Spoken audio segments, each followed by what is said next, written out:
Everyone, hope you are fine and doing well. In this video, I will tell you if your swipe down notification panel is not working in your device Samsung S22 and S22 Ultra.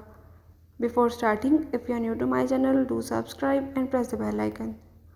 So if your swipe down notification panel is not working, you can solve this by the method as I am showing in my video. You have to follow the steps and watch complete video and you will learn how you can solve this problem in your device Samsung S22. Let's watch the video.